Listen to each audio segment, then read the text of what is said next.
as Nigerians, we aspire. Our children are not finding acceptance. In the last 20 years, I observed a deterioration.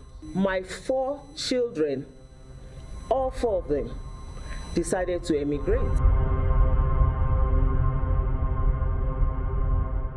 I've experienced South Africa from a slightly different angle, because I deal a lot with the community.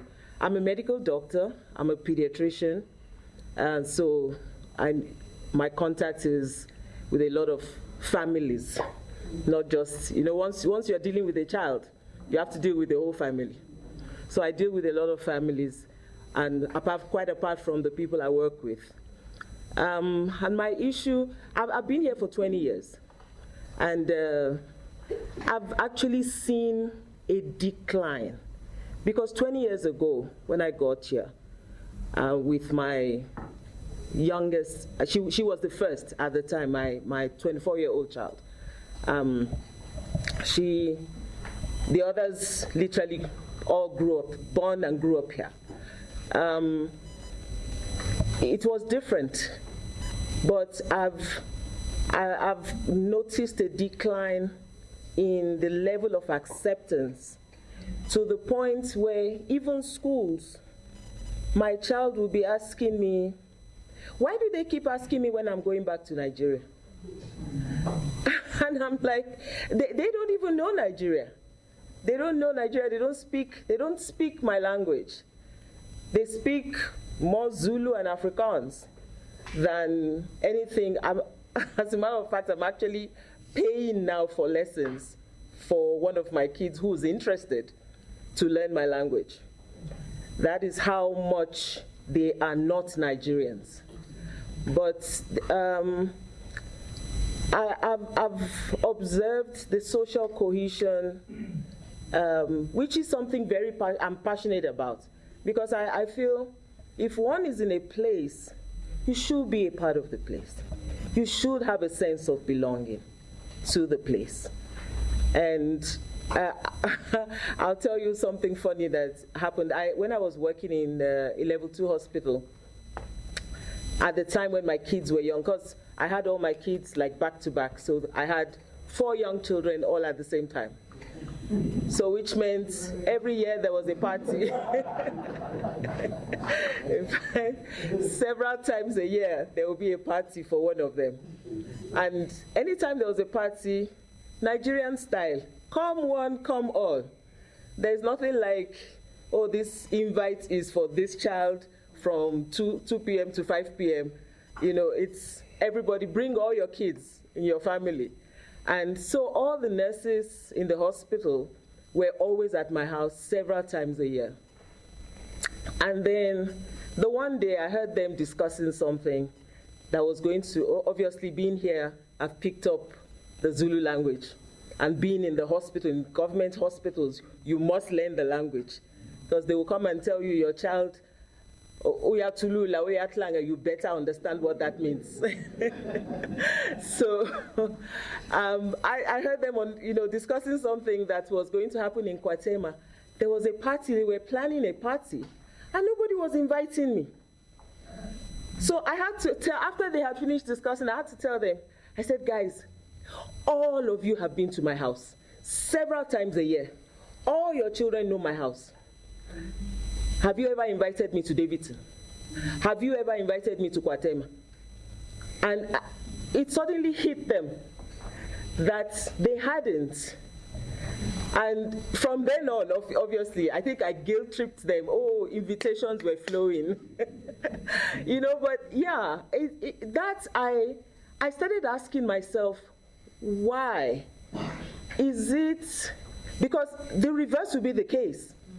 When a South African goes to Nigeria, they get invited to everything, anything and everything, you will be invited. I started asking myself, why? Is it because of the history of, apartheid? Maybe we need some education on, maybe South Africans are not used to being open. So it made me start thinking, And I think some of that has fed into, when there's negative reporting of, what the chairman refers to as minorities, and I agree, they are the minority. They are, those who are giving us a bad name are in the minority. But when there is that negative reporting, mixed with a people who are probably, by reason of history, not used to engaging, then, it begins to set the scene for worsening or, degeneration in levels of interaction. One of my earliest experiences as well was, if I didn't speak, I think that motivated me quickly to learn Zulu too, because people didn't want to talk to me if I didn't speak any local language. I remember, because I'm the kind of person that engages a lot in, so in my first, or was my second year here, I joined Tupperware, which means that I needed to be going to the warehouse. I needed to be going to the warehouse to go and pick up things. And you will find a lot of people in the Tupperware warehouse, everybody, And this lady, I have been experiencing this thing where nobody wants to talk to me if I'm not speaking the language. I think that day was the last straw. Because this lady, I had seen her talking to the white lady, and then when she got over to me, she started speaking, and unfortunately she was speaking, I think she was speaking Tswana. My Zulu was better than Tswana. So I didn't understand what she was saying. I said, can you say it in English? She just went, it's fine. And she started walking away. I chased after her and said, it's not fine.